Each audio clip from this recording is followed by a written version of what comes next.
having a debt causes a psychological burden, and it's a psychological burden that will keep you, like, it'll build a brick wall between you and what you want in life. Okay. Because there's this feeling of shame and unworthiness. But I would like to expand it a little further than that to say, debt isn't the only thing that causes these. Oh, wait, we're live. We're live. Because that's been 18 minutes already. No, I was like sitting there, we got so caught up. So hey, YouTube land, friends and family, welcome to the show, and we are actually live. This is our if ever there was a softer opening, it would have been this one because we were so caught up in a conversation about how excited we were talking about today's show that we totally didn't realize that YouTube had already thrown us live already. So, hello, everybody. Tell the truth. We were talking about truck stop food and some kind of weird raw meat thing. Yeah, that's the Japanese raw meat thing. So anyway, let's go ahead and loop in those who aren't here on YouTube just so that we can get this show officially started. Okay, so quiet on the set. We're about to get started. Okay. Oh my God, do you know what I realized something? I didn't even get this ready here on this side yet. So while I'm getting this ready and stuff like that, Mary, well, go ahead and do a soft intro about who you are to those in YouTube land. Okay. Well, hello, YouTube land. It's my first YouTube live. So really? I've never done that before. I've done some Facebook Lives. Right. My name is Mary Shores, and as some of you already know, I am a CEO of a debt collection company that I've owned for 20 years.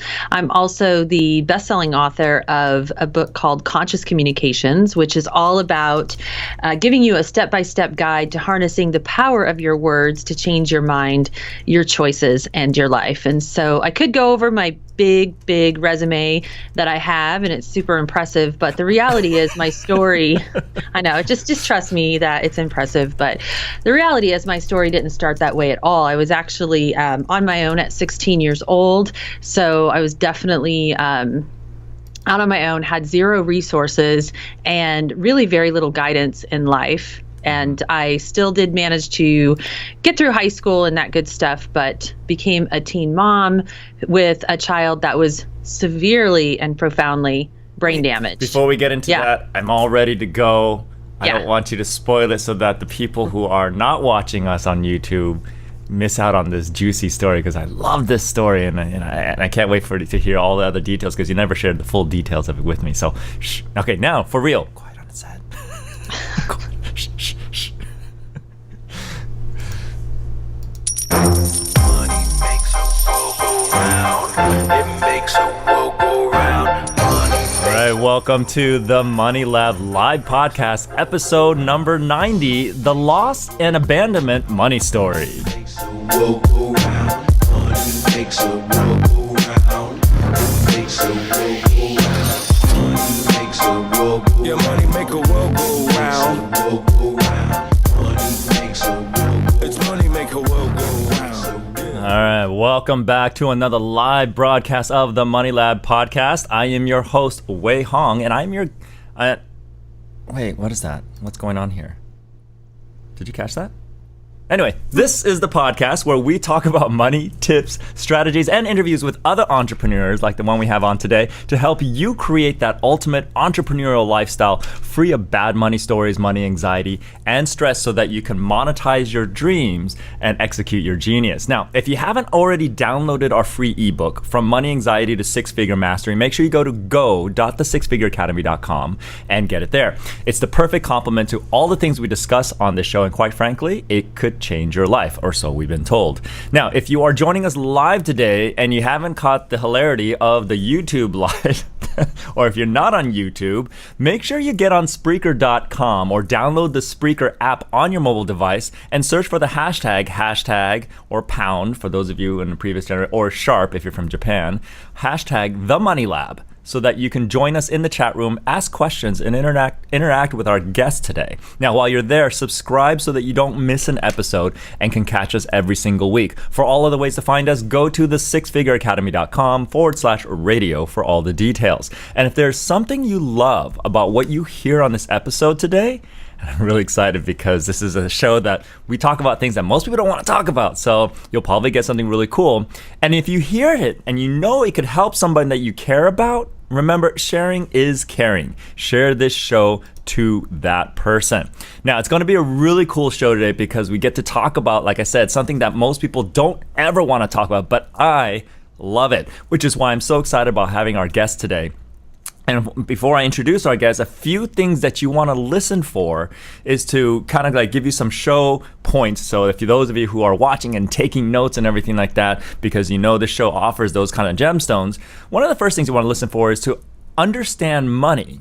We must understand debt. And the scary thing is, most of us in the world we live in today, even if it's a debt-driven society, don't truly understand debt enough to help us kind of embrace it and help support us in what we want to do.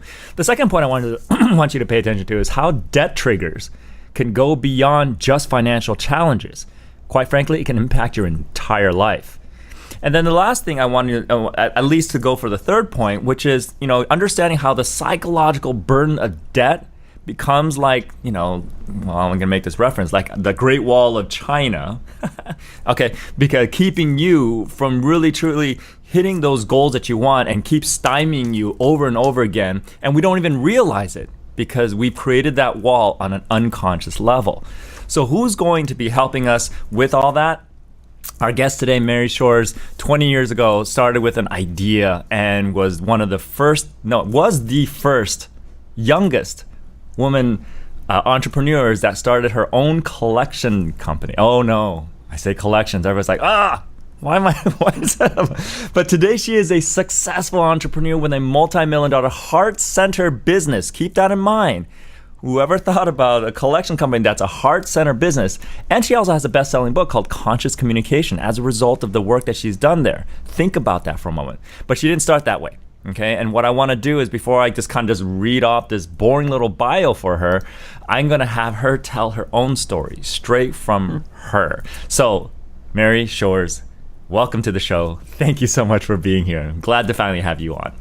Yeah, my pleasure, Wei. It's been fun, so much fun already. And so my story didn't start out that way, just like no one does. But I had some extreme rough bumps along the way. So as I was mentioning before, some of you weren't on yet, but I was on my own at 16 years old. So I wasn't exactly homeless, what I would say. I would say I was more couch surfing. Like I had friends to stay with. And I just want to preface that. Like couch surfing? Because I know a lot of people. It's actually kind of fun. Is it?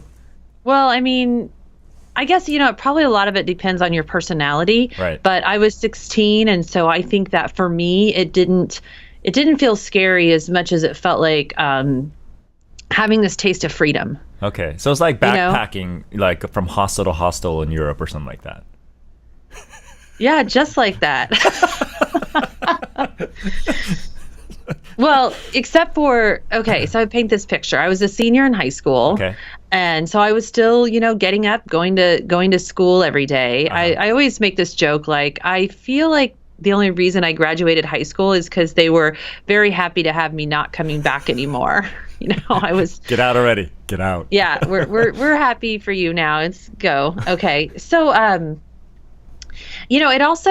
it also was fun just because I was living with some people who were just only a few years older than me. So they were babies themselves, but they were old enough to be like out on their own. So that felt pretty cool. But, the living conditions were not up to any kind of standards that would be acceptable to me today. What, they weren't high-end leather couches with like, a nice little big screen TV. Oh no! So when you were telling me about the derivatives, so we could go about 17. What would be like 17 derivatives below a leather couch? It would be just like a not even a futon. Couch, it would be like foam. The kind of couch that like sometimes you see it on the side of the road because somebody wants to give it away. I was just gonna say that it's something that you probably find on the side of the road. It's probably like disease ridden and has mildew and has been the home for 10 different cats. And maybe there's eggs in it, of some kind. But yeah, it was bad. Like it was rough, kind of kind of rough. So like I'm saying that just to establish where I came from. But, and it's so interesting because I've actually never told this story before, but I'm going to tell it now because a guy had asked me about it earlier and he was like, why don't you tell anybody that? And I'm like, I don't know, because my mom might listen. But so like where I came from before that was like I really had my parents owned a collection agency. They opened it when I was 13 years old and had some success, right? Okay. And but my mother, unbeknownst to me, was unstable mentally. So she was bipolar, and I really didn't understand at 16 years old how that kind of illness, mental illness, manifests in life and how it affects like the family members and stuff. Right. But basically when I was about 20, I found out that my entire life had really just been this facade. So my mother had she had overextended herself into so much debt. Now, this was hundreds of thousands of dollars, but it was hundreds of thousands of dollars in the 90s. Okay. Wow. So that's probably like millions today. I mean, it might be, but here's the thing. I found out my entire life was a lie. Like as far as financial status, think about it. So like I grew up in this like middle class kind of household, like this subdivision neighborhood, went to private school. My parents bought me a car when I was old enough and stuff like that, to everything just kind of coming crashing down around me. So the first thing that happened was I got, I don't like to say I got kicked out because it was not, my mother had abruptly left my stepfather. That was her second husband. Okay. Then she got immediately remarried. So she had been having an affair with this person for, I don't know, a while. Yeah. And she was really head over heels for this guy, and she ended up marrying him. And then she decided she was going to move in with him in his house. Okay. And then she said, she literally came home one day and she goes, well, I'm going to sell this house, the house I was living in, so you have to move out. And I was 16 years old. And I have, up until this point, let's just say I've been living this like cush, middle class, Midwest lifestyle. Sure. Eating at the truck stops, like I said. But that's it. Something we were talking about before. I mean, it depends. There's some truck stops out there these days that have some pretty, they have organic things. You have a link for that one?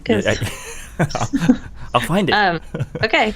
So, so so just think about that. Like the life as I knew it really, really came to a halt. Wow. And within a handful of years of that, my mother was in full blown bankruptcy. Wow. And the way she handled this was to literally leave town in the middle of the night. She with her husband? Up with her new husband. Okay. And she put all of her stuff that she did not want to get confiscated by the federal bankruptcy court into a couple of semis, and they went west. There go the truck stops. Yeah. They hitched their wagon west, as they say, and moved to Colorado.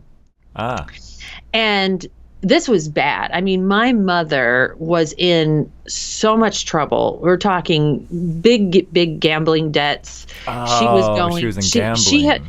I mean, if there was a female version of the Wolf on Wall Street, that kind of gambling. This is pretty bad stuff. Okay. Right. So the reason I'm telling this to your audience is because I know there's some apprehension about having a debt collector. Come on, but it's like one of the things about understanding money is overcoming where you may have come from. Right. And so it took a long time for me to hold my head up high. Can you imagine this? No, and here I'm in my same community trying to start this business, trying to get people to take a chance on me.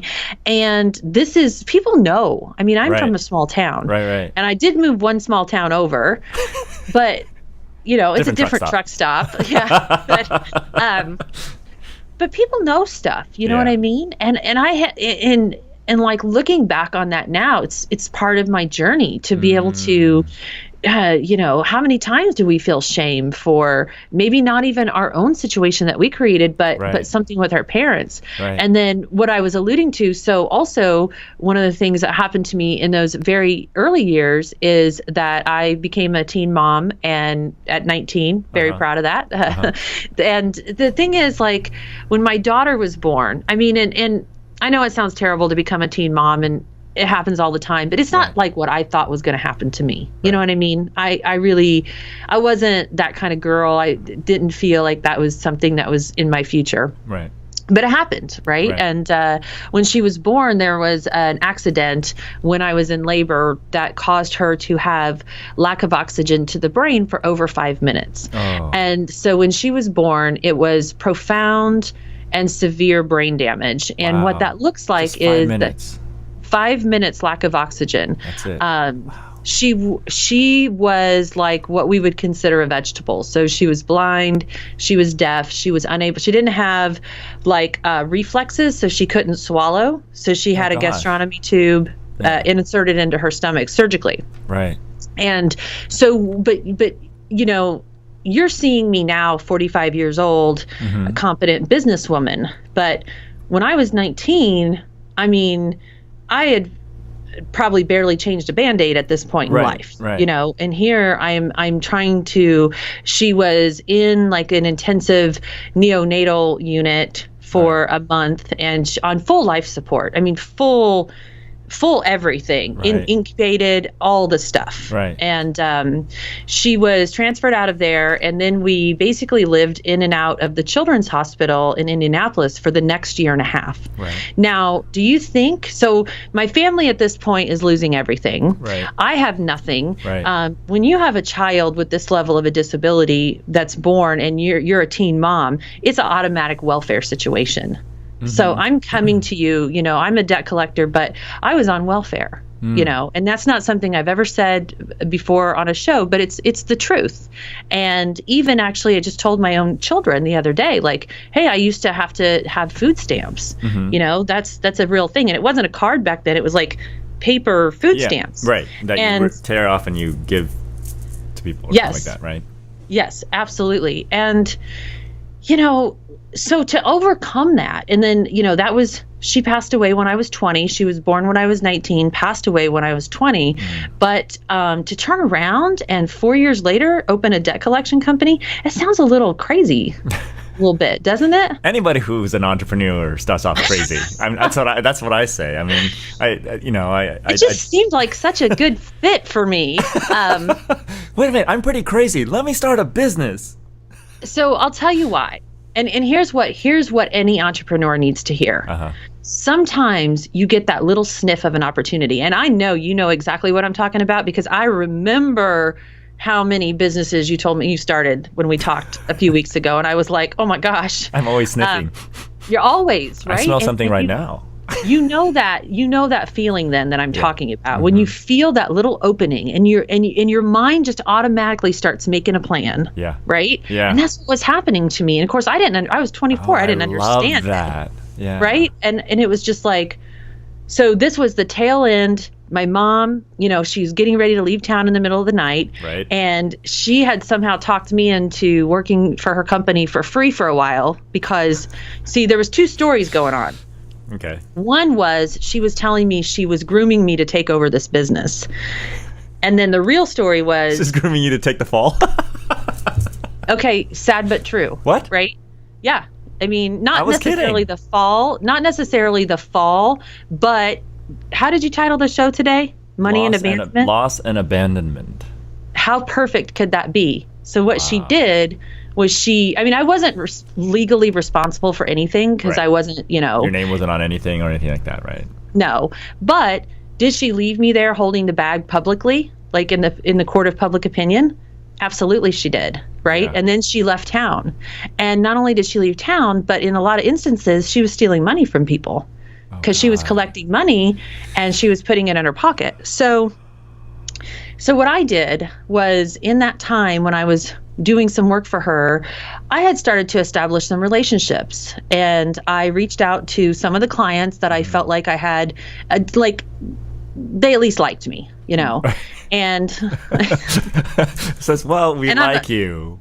Right. And I'm a little naive because I'm 24. Right. And, you know, also that little bit of I'm not worried about being told no, it's worth the risk. So I wrote a letter to some of the clients and I said, hey, would you take a chance on me? And if I knew that my mom had stolen anything from them, I said I would pay it back.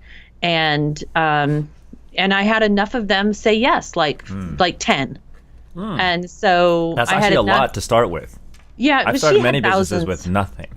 Right. Well, she had thousands of clients. Holy So 10 was good, right? Yeah. 10 was good. It's like And so I started. 0.1%. Are you doing derivatives? I know. We talked about this. I was like going, wait, you're the. Oh wait, your son told you second grade math. Okay, yeah, never mind. It's 10 divided by 1,000, which makes it 0.1%. It was 0.1%. You started with 0.1%. And see, that's all you need, right? That's So all think you about need. that. I love that. 0.1% is like 0.1%. it's all you need. And like you said, in a lot of cases, you didn't even have 0.1%. No. And I feel confident that it wouldn't have mattered if it was one client or 10 or 100, because I was still going to put my entire heart and soul into it, because that's who I was. That's who I still am today. Right. And would you say that is actually the biggest determining factor of whether or not you create success as an entrepreneur? Not so much whether or not you're smart or you have like the strategies or the techniques, but it's really about that heart and soul, that passion, that desire that you know something that nobody else may or may not know, and that you're going to make it work. I think that it's hard to say something's the biggest determining factor, because I think that you could take 5 entrepreneurs in the same room, and each of them is going to have their own little sweet spot. Right. For some people, they're really good visionaries. Like they see a little something and they can create an entire vision around it that didn't exist before. And that's what they can do. Other people are maybe like me, they're really good opportunity, they're really good at jumping on opportunities. Like they don't think, they just go. Like that's really how I am. It's like, just go. I'm not even going to think about it. I'm just going to do it. Just going to do it, right?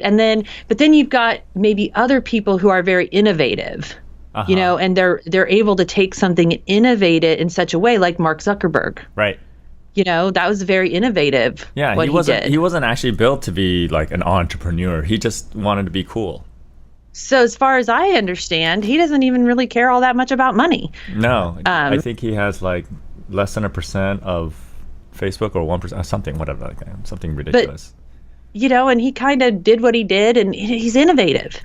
Like I was watching the Social Network, and he got busted for hacking into all these computer networks, right? And he looks at them and he's like, well, you guys should be thanking me. I just pointed out all these issues you have. Right. And so that's another thing. So some people might have that gumption or those balls, like those brass balls that they just don't care, Right. What if you don't have brass balls? What if they're like tofu balls? Well, I don't know. We have to ask Alec Baldwin, right?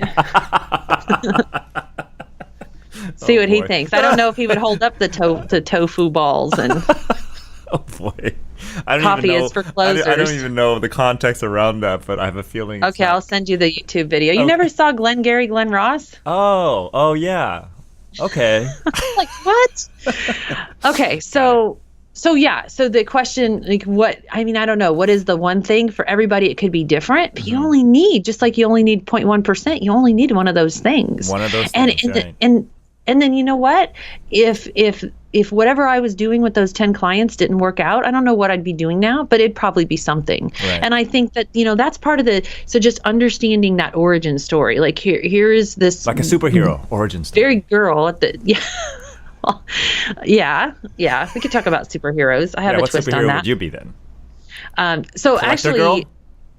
No, I have this. I have an entire chapter in my book on this, and you didn't know that. So, wow. What it is it's about choosing. I didn't know If you could choose any superhero, and let's just say, for sake of this conversation, it doesn't have to be a superhero. It can be any avatar or archetype, anybody.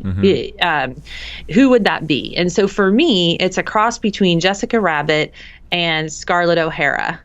Oh, interesting. I could see that. Yeah. And what I realized, because when I'm talking about this chapter in the book, it's all about authenticity. Right. And it's like whoever you choose, because if you're even listening to this question, and I would love it if some of you are on live, like put who that would be in the chat box. I know. If you guys are listening, stop being so quiet. Yeah. If you have someone that's your archetype, put it in the chat box, because like, and I want to know what yours is too, if you take a moment to think about that, because especially guys, because like there's such a huge difference between if they say Bruce Wayne, you know, or Batman. That's very different than saying Superman. Those qualities are extremely different. But whoever you choose is actually a reflection of qualities you already have. Now, so think about that story I just told you about everything that happened with my mom, being on welfare, being rock bottom, and totally that's Scarlett. Right. Totally that is Scarlett O'Hara, right? But there's a part of you that is reflected in this person that you choose. Right. And the power in it, though, is to say, one day when I woke up and I looked at Scarlett and in all her business brilliance that she has, which she really, she's an entrepreneur. I realized like her life is also full of drama. Yeah. You know, her life is like, oh boy. And guess what? That was also a reflection of my life. And there's this maybe picture of strong women.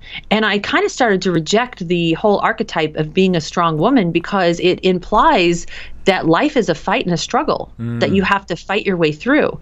And I decided in that moment that I was done being Scarlett. And from now on, I was Dorothy, because Dorothy she had the power all along. Like, and also Dorothy had the unconditional love and support of the Tin Man, the Scarecrow, and the Lion. Right. And that's all that she needed. She had it all. I can see that's that in my you little too. superhero thing. Thank you. I have Spider-Man permanently emblazoned on my body, so I would say Spider-Man is kind of my go-to. I was given that nickname growing up as well. Well, because I like to climb anything I could get my hands on and jump on things and stuff like that. We would come out of like Denny's, and then all of a sudden people look around and goes, "Where's Way?" And I'm, of course, on the roof. Climbing the walls. I'm already on the roof, you know. I mean, it's like, how do you, what, you know? And then when I was in San Jose, there was one time I was dressed up in a suit, and I walked by and I looked at the way this parking structure was designed. It's like I could totally climb to the top. It was like a 8 foot tall, no, not 8 foot tall, 8 foot tall parking structure. That's a really small target. No, it was an 8 floor high parking structure. Whoa. And I climbed all the way to the top. And it was interesting because... And there was no harness, was there? No. And I was in a suit. Okay. And how old were you? I was in my 20s. Like, I thought you were going to say 30. I'm like, okay. That was last week, actually. Yeah, it was last week. Yeah. I don't even so wear like, suits if anymore. I were to ask you, what do you admire about the Spider-Man? What do you admire about him the most? Super smart. Super smart. What I also admire about him is that he's that quirky, awkward, you know, cracks a lot of jokes. And then, but then he's got that that heart in him that will, you know, do what it takes to help those in need. But then, you know, at the same time, he deals with his own humanity of existence, you know. And so it's interesting, you know. He's definitely very tender-hearted, you know, being raised by his aunt and his uncle and like the whole origin story. Is. Yes, he's got it. But here's what I would say is those qualities that you pick out are actually qualities that are really in your core qualities.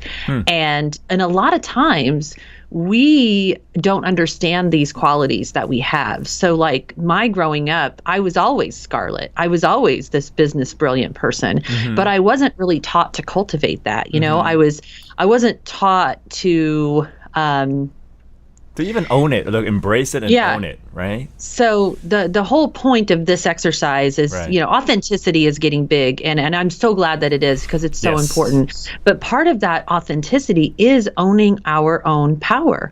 And I was just yesterday on a podcast, and I was talking about, you know, like the whole metaphor of the iceberg, where you can only see like the tip of the iceberg, and then you've got like the rest of the 90%. Yeah, which it's is the what same. Destroyed Titanic. Yes. Right. But what if it's the same with our power? It's like what we can see is only the tip of our iceberg. And the truth is that we have this ultimate power supporting us. But what we have to do is learn how to tap into those qualities.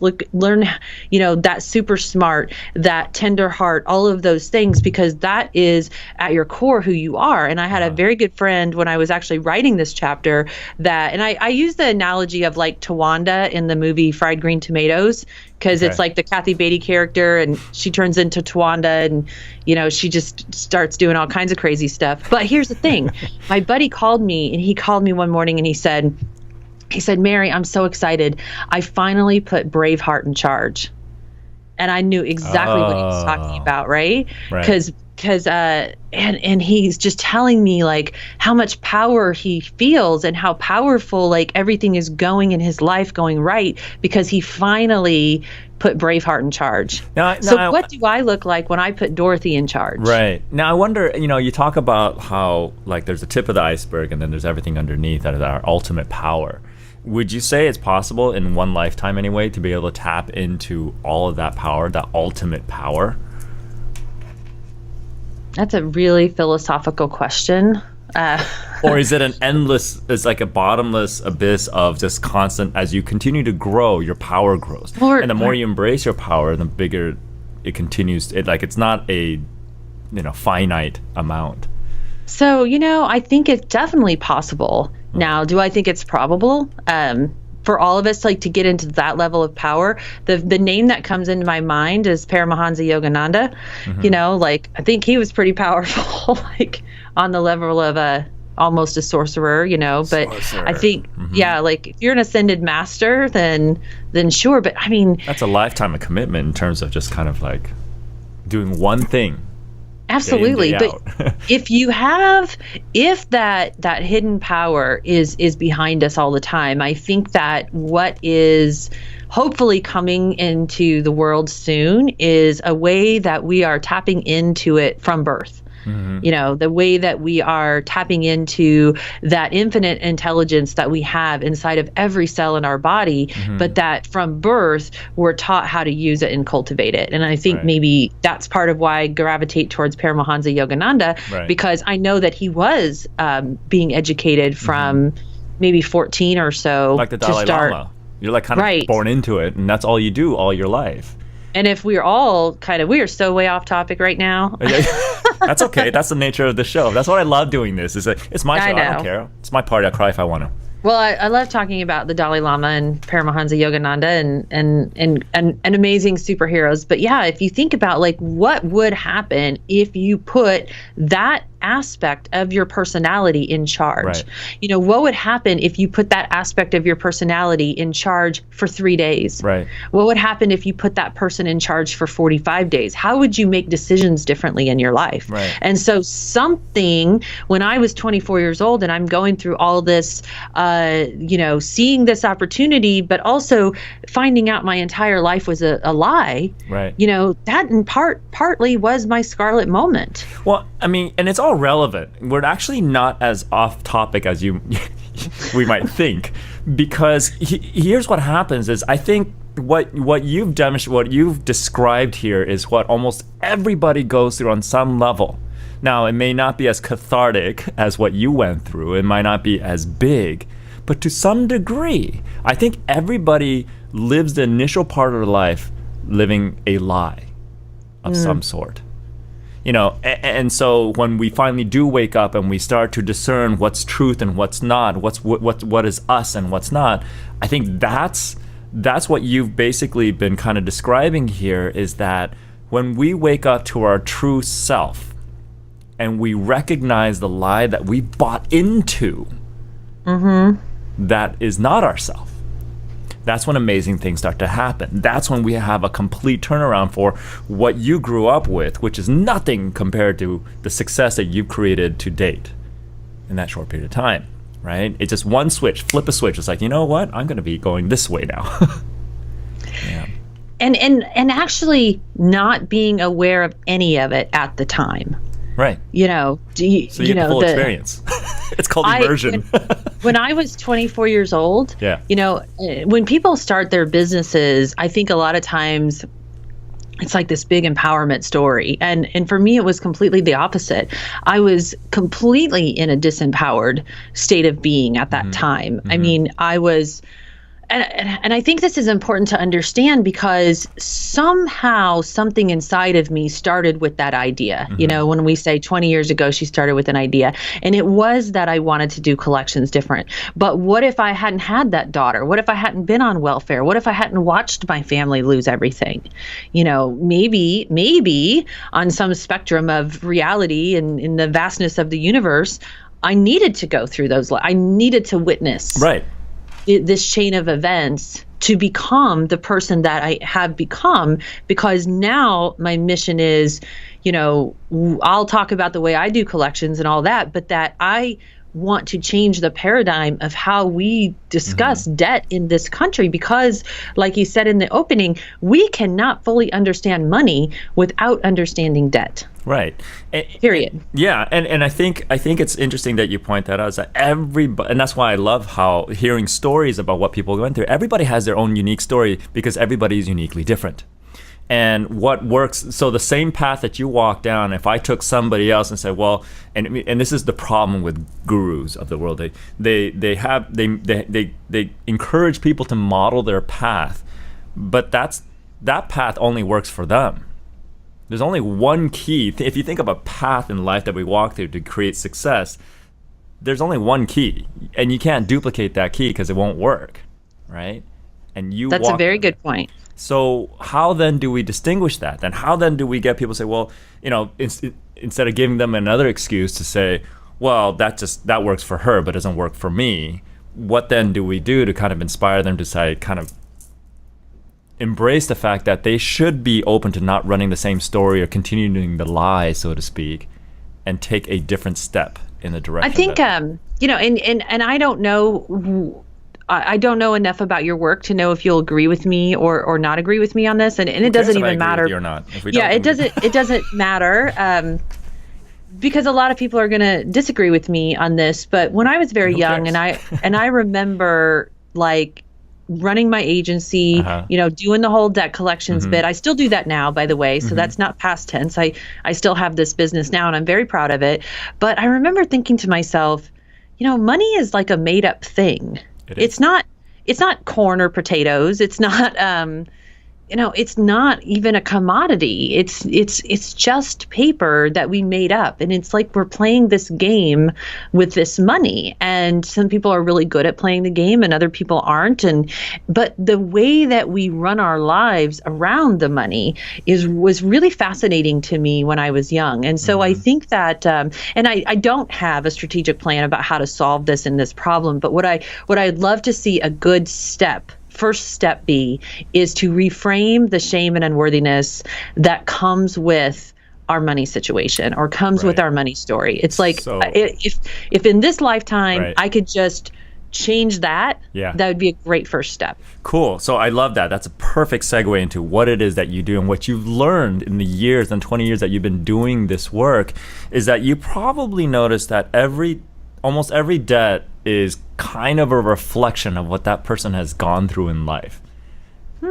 If you've, I don't know if you noticed that or not. I've seen it, but I mean, you must, because you have a debt collection agency. You're dealing with people struggling with debt, and then I don't know. It'd be kind of a cool little study if you took some key clients and just sit there and said, you know, just to understand how they grew up and what they went through and see how the debt that they're struggling with is a reflection of that. I mean, for example, let's talk about the debt that you had to deal with in the very beginning and everything, and being a single mom and everything. What was uniquely correlated to that circumstance with what you grew up with or what you grew up to understanding what lie you were living? Well, I think because of I had an understanding about debt early on because my parents owning this company, and it was just kind of understood, like, you will not have a debt, because if you have a debt, and there was checks back then, so like if you ever write a bad check in this town, you know, you can't do that because that would be an embarrassment to our family. So that was my debt education. But you know what? It's stuck Right. because I grew up with an aversion to having debt. Right. And I think that, and in fact, I was just talking to someone at a hospital today, and we were talking about this, and I don't think that's a good thing. No. I think it's not. I think, in fact, I think we need to embrace having a debt. I think we need to look at debt as an Yes. investment Thank you. into our future. Do you know, like, okay, so let's go in the Wayback Machine. The reality is, You can Google if I was that, by the way. Wayback what's Machine. that? The Wayback Machine? Yeah. I've been making a lot of movie references today. It's from Hot Tub Time Machine.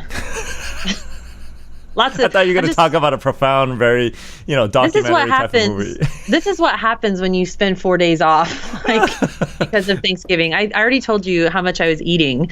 I'm going to make a parody of that Wayback Machine. I'm going to respell it and call it Way, W-E-I, back machine. Oh, that's brilliant. Taking Yeah. it back. Yeah, I love that. Yeah, it's a little line from Hot Tub Time Machine. So Quote it. Wayback Machine. So if I were to go in the Wayback Machine, let's just say, like, I was the kind of entrepreneur that thought bigger than I thought at the time. I was not thinking big back in these days. But what if I would have gotten $100,000 loan and I would have hired like a kick-ass salesperson, right? Like, how would my business look different today? But I would never have done that because everything I did to start my business was self-funded. I was literally working another job to get money to run my business. And that's the way it was for like the first year and a half because I would never have had a debt. Let's talk about that real quick. Because I think this is something that where the human ego and arrogance gets in the way of entrepreneurs. And I always talk about when entrepreneurs first start, everybody starts off as a wantrepreneur because you're not an entrepreneur yet, right? Right. And wantrepreneurs can and will and should, if they need to, get a side job. I worked restaurants to support my business. You do stuff to support your business. If your business is an extension of you, why not support it in the best way you can? So let's talk about that. I mean, do you know what I'm talking about? There are people who are entrepreneurs that are just like so proud they can't. Parcel to be an entrepreneur because really, if I feel like the classic definition of an entrepreneur is not somebody who just owns a business. That's a business owner, right? But somebody who's got you and I talk the exact same language. This is I know. creepy. I feel like this you have really 15 creepy. businesses that. But yeah, it's like when you look at someone and, the list of the things they do just never seems to end. And it just keeps going on. And you think, well, how can they manage all of that? So they're really good. They're really good at it. But yeah, when you start, of course, it's part of the entrepreneurial spirit to have a job because you're doing multiple things at once. And that's probably part of it because you're getting used to that lifestyle when you're working at the restaurant and starting your first business. Right. And that was the same for me. Yeah. And you believe enough in what it is that you're going to do as an entrepreneur that you can take a side job, do other things, But I do think on the okay, so that's all well and good, that's good and that's healthy. But I think that what wasn't super healthy for me was to have the level of aversion to debt that I had, because like, in all of you who are entrepreneurs who are listening in right now, if your business requires you to have a salesperson in a different region, or you need to make an investment, if you have shame and unworthiness associated with having a debt, or you have so much fear. I was talking to, like, in our town, we have the Young Entrepreneurs Club. I actually think this might have been the same day you and I were talking, because I remember you were speaking to some young entrepreneurs, and I said, yeah, I'm getting ready to go do the same. But the young boy said to me, like, he was so terrified of borrowing any money because what if he couldn't pay it back? And I said, well, what if you can't pay it back? Then you don't pay it back. You're not going to die. Like, what else can I say? Right. You're not going to, at the end of the day, are you going to die? Right. I mean, okay, there's going to be things that happen, but sometimes you don't want the fear of not being able to pay something back to stop you from ever getting started in the first place. Right. And, maybe back 20 years ago when I got started, it was easier to start with the cash that you made from, the day job or the night job or whatever you had. And you could start little by little and build things. Right. I don't know if that's the climate that we have today. Certain businesses, sure. I see teenagers out there mowing lawns. I'm like all for it. Right. And and with the technology that's around today, it absolutely still can. In fact, it's almost easier if you are open to it. This is what technology was meant to be, is to help facilitate things. We have people running multi-million-dollar businesses and they're single solopreneurs. Before QuickBooks and everything like that was unheard of. You couldn't manage it all. You had to hire somebody. Now you can just hire technology for a fraction of the cost. It's so true that there's so many of those technologies that you're hiring that it does. I personally think it adds up to the same, in the overall scheme of things. But innovation is so what's moving us forward at the speed of light right now. But so this thing, like all of these things that I lived through in my early strategy, I decided that I wanted to do debt collections differently. To help people understand debt, really.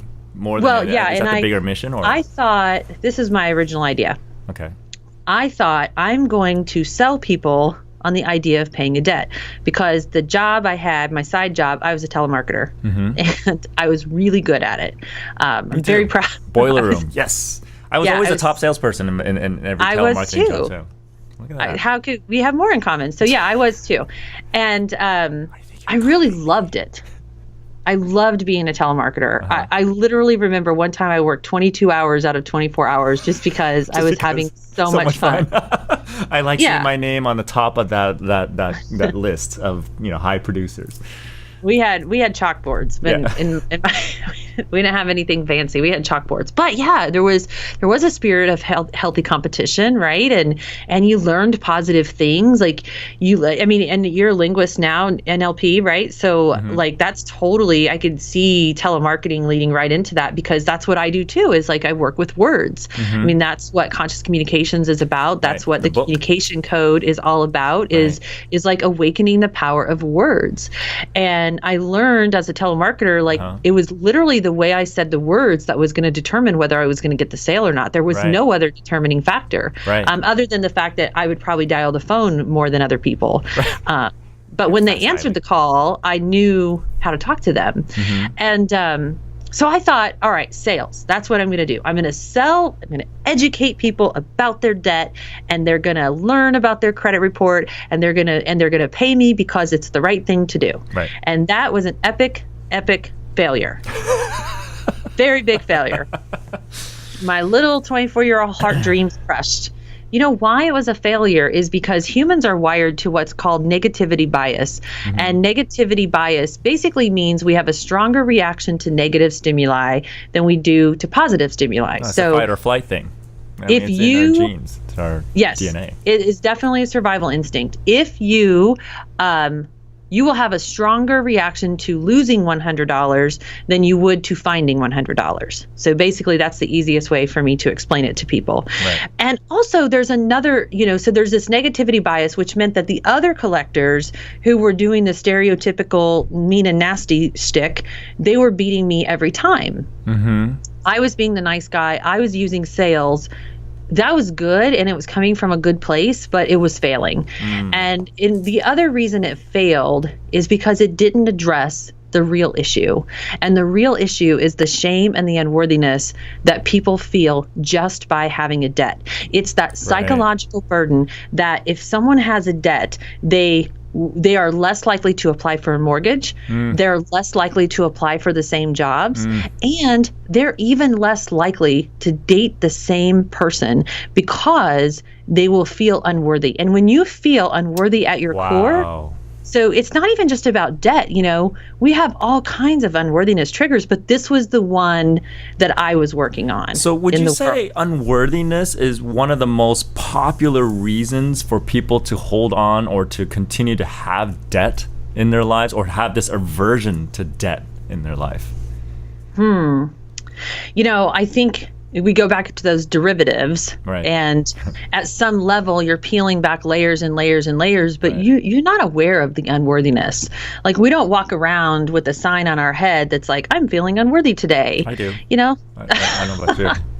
I just wake up on one side of the bed. One side of the bed is unworthy side, and I go, On the other side of the bed, I'm totally worthy. So depending on what side of the bed I wake up on. Is this a real thing? Because this is interesting. I feel like Brene Brown has done so much work to bring like the concepts of shame and unworthiness on the table. 5 years ago, we wouldn't have said that word.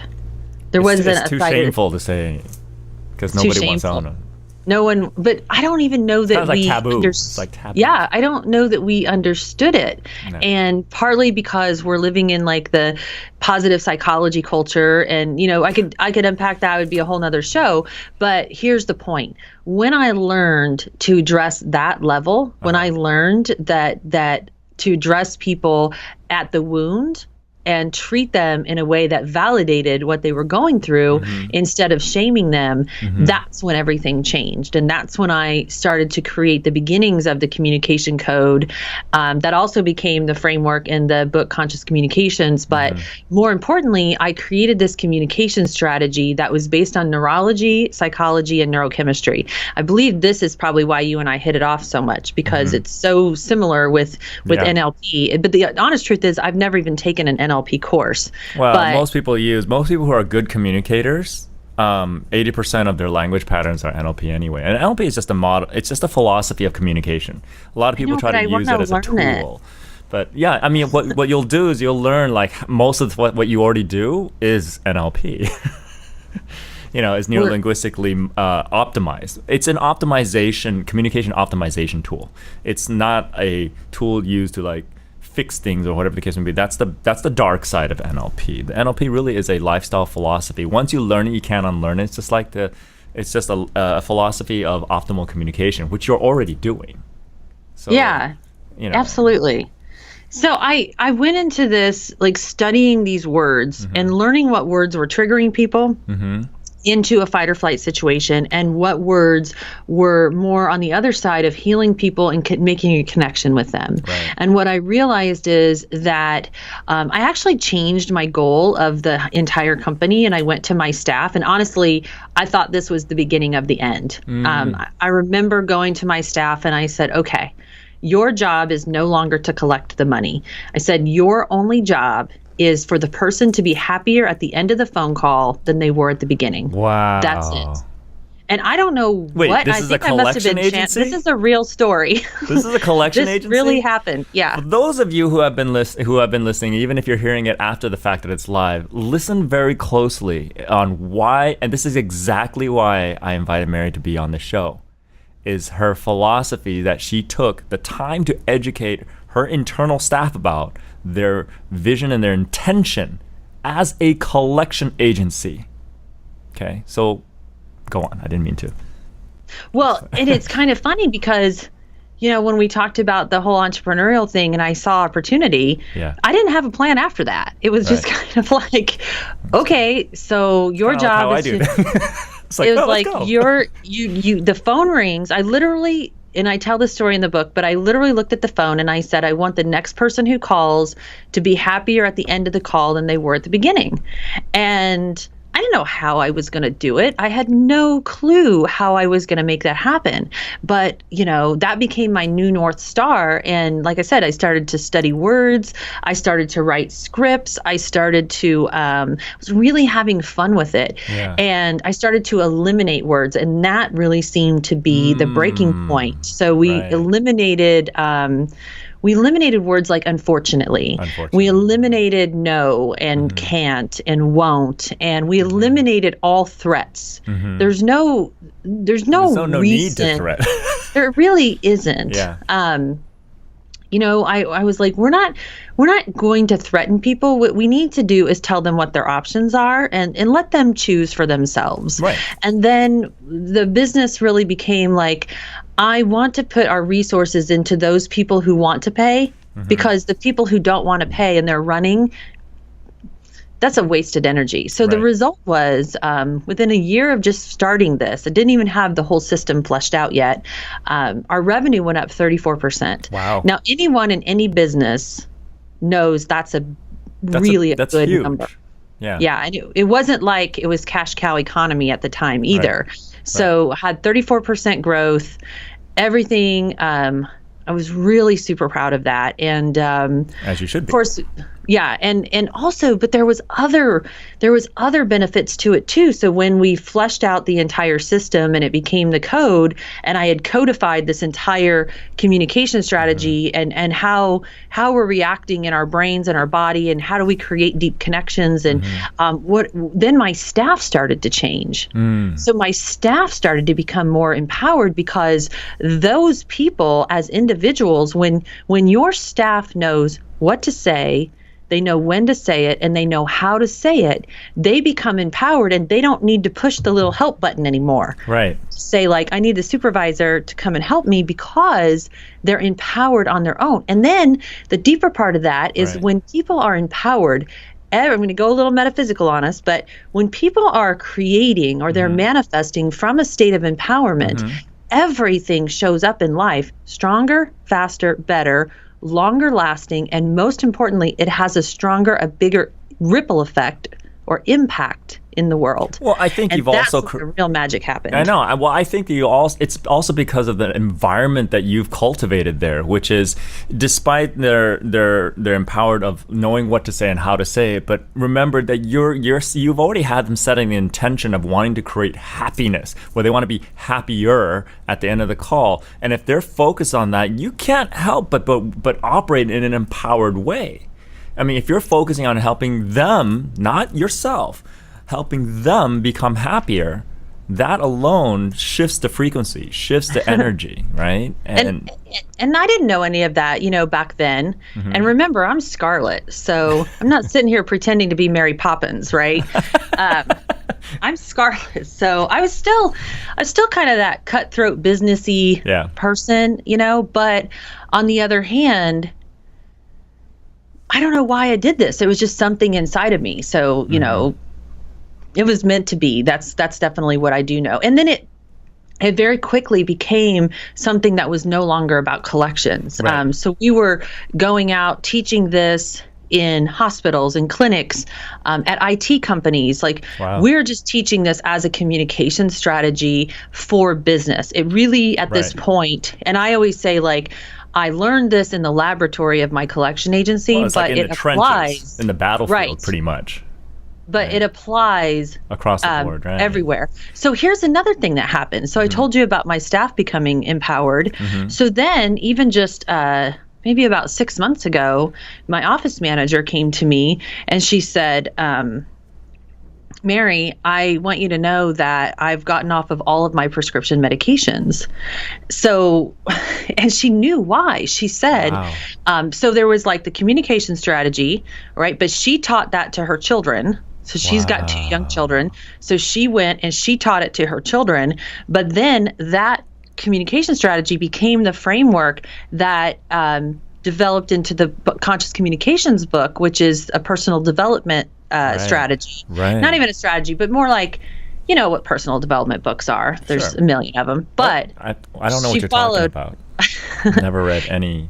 She followed all of that, and next thing you know, because see, here's the thing. We spend so much of our life in the sympathetic area of our nervous system. We spend too many hours in a day being triggered. We're being triggered because our phone is going off with notifications all day long. We're just living in a stress state of being, and that's disempowerment. And when she was able to flip that switch, and you're living more of your life in the parasympathetic, you're living more of your life in the rest and digest, guess what happens? You become healthier.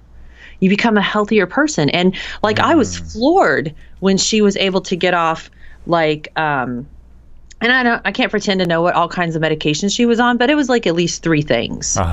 One was depression and anxiety, and then just something other that was more. I've actually never been on prescription medication, but that's a big deal. Me neither. Another thing we haven't got to. Well, I say that because I'm actually proud of it, because I heard that the average 40-year-old is already on something like 3 or 4 prescriptions. What? That's crazy to me. That's crazy talk. I know. I don't believe you. I don't want to believe that either. But I did look up that statistic from your last show, and she said 1 in 3 people are going to get cancer, because I was like really shocked by that. And I immediately, was like, what? Yeah. But I was hoping that a lot of that statistic is because people are 90 and getting it. And if you live long enough, I guess it's just inevitable. It just happens, right? Right. But it wasn't. Cellular mutation and but it wasn't. Things like that. Anyway, I'm so easy to get me off topic. No. So, So what I picked up from what you're talking about is that what you're doing is your vehicle is that collection agency, but it looks like from there, things that popped out, like the conscious communication thing, and what you talked about, how like debt impact it's more than just about your financial situation. You talked about the relationships that you make a choice to surround yourself with, your emotional state of being. We talked about before the show, your health even. All these different things. And yes, absolutely, we need to have you back on the show, and maybe even have you back on the show as a guest co-host, because this is stuff that is really kind of one of the deeper maladies of the capitalistic world that we live in today, is people misunderstanding and polarization of debt. It's like saying, I hate my shadow, get away from me. And what that does, it just keeps it even more connected to you. When Debbie Ford doing her work in the past about the shadow work and dealing with your shadow and stuff like that, the more you push something away, the more it becomes a part of you in the way that you perceive it to be. Yeah, and I would love to, if we do a part 2, I would really love to talk about, bring this in, because I know we were going to talk about healthcare today, so we can talk about healthcare, but I would love to talk about the correlation between our healthcare dollars and our debt, because, we're very vulnerable, that even if we are like in that middle class situation, but we have some kind of unexpected health crisis, it's something that we have a big fear of. Right. But not only that, but how like materialism, and after the real estate bubble and the economy crashed pretty severely, how we were all sort of manipulated into going out and buying a lot of things that we didn't need, and creating even more debt. So there's just so much more we could talk about, and I think you're the perfect person to explore those topics with, from the Money Lab. Yeah, the Money Lab. And so, believe it or not, we're already at the top of the hour. So, I don't mind going a little bit over. I want to make sure that if people are going to hear about what you're talking about, they're going to hear about your book,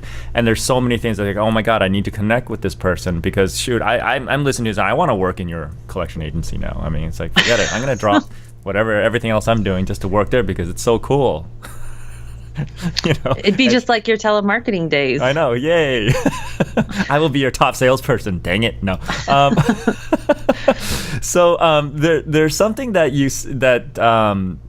that you're able to offer, like a free miniature words that work workbook or something like that. Can you talk about that a little bit?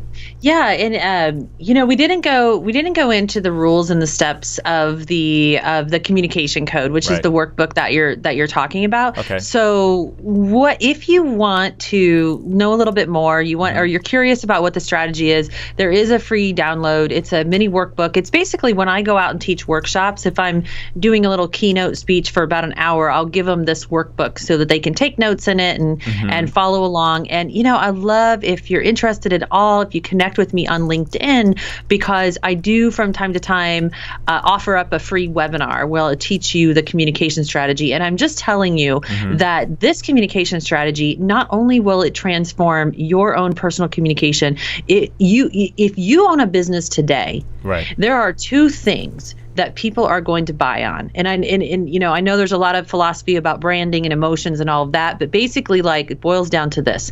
People will buy either on price and product, meaning they're looking for the lowest price product. They're, it's a widget, and they're going to go to Walmart and buy it because it's $5. Right. Okay. Or people buy on relationships. Right. So if you have the kind of business that is dependent on relationships, I am telling you that you want to create the consistency of how your message is going out. You take one of my free webinars. It's not a webinar where I'm trying to sell you something. I literally have nothing to sell. So I have not gotten that far. I know we talked about this. It's so funny for those of you. I was talking about what kind of offers is. I have nothing to sell. There's nothing I can offer except just me. Just. That's That's a different conversation altogether. Okay, so Yeah, you could take this. You could take a webinar. The next time I offer one, I'll probably do it in the next 2 months. Do a webinar and how do they connect with you to get notified of that? I think LinkedIn is a great place, but also if you get that free workbook, it'll put you on my handy dandy email list, and you would get an email that came out. And the nice thing about the webinar is, as long as you register for it, you definitely get the replay, so you can share that with your staff and all that good stuff. Cool, awesome. So I posted it on the Spreaker comments, and later on when we put the blog up, we'll put all the links there. For those of you who want to know exactly where to go to get the free workbook, you go to www.maryshores.com, and it's spelled the way you think it's spelled, MaryShores.com/mini-WTW. That's MINI-WTW. You get a free workbook, and then you get on her handy dandy email list. Yeah. Where you'll get notified when she does her next webinar, which I want to watch as well. Yeah, and you know what? I'll just throw this out there, and you can say whatever, but you should co-host the next webinar with me.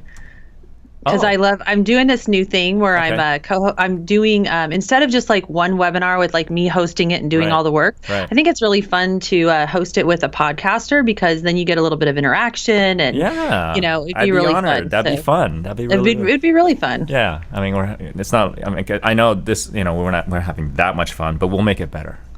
Yeah, when we have to stay on topic of the the training. I can stay on topic. I know you can. No.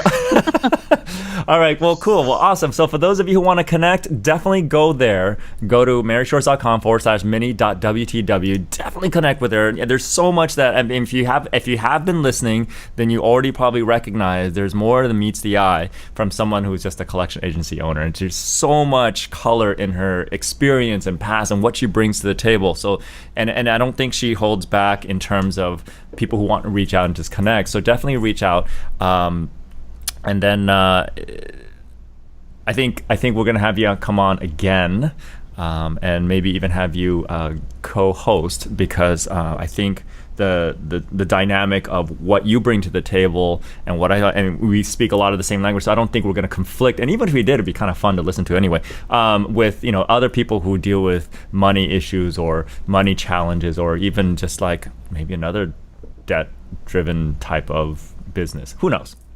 A financial planner. Okay. But anyway, thank you so much, Mary, for coming on the show. I can't wait to have you back on, and I can't wait to see what else I can glean from your experience as we talk more offline. But hopefully, everybody, you guys had a chance to learn a lot. If you didn't, I don't know. I think you might have been listening to a wrong show or something like that. But definitely reach out to Mary. And when did your book come out? Well, the book came out already in August of last year. So, in fact, if you're on YouTube and you're seeing this, here's a copy of it right here. Get a copy of that book. It's only like $10 on Amazon. $10. It's really cheap. It's really it's really affordable. You don't have to go in debt to get this book. Yeah, I know. We didn't even talk about my story of how my first experience with a collection agency was for 12 cents. But oh yeah, we could talk about that another time. Anyway, so. That's our show for the week, ladies and gentlemen. Again, if you found this episode to be valuable and you know of someone else that could benefit from what we talked about, share it. Remember, sharing is caring. And like I said, I mean, if you really kind of listen into what everything Mary was talking about today, there's so many layers to everything and little things that you don't catch. Just listen to it again. Make sure you subscribe to us on iTunes. Give us a thumbs up on YouTube Live. And if you can stick around, Mary, afterwards a little bit, then we can chit-chat and debrief a little bit. Would that be cool? Yeah? Yep, that works. Cool. All right, that's a wrap. Have an amazing week, ladies and gentlemen, to applying the knowledge from today that Mary shared. And we'll be back next week on the Money Lab Live podcast. This is Wei and Mary signing off. It makes a world go round. Money makes a world go round. Makes a world go round. Money makes a world go round. Yeah, money make a world go round. Money makes a world go round. Money makes a world go round. It's money make a world go round.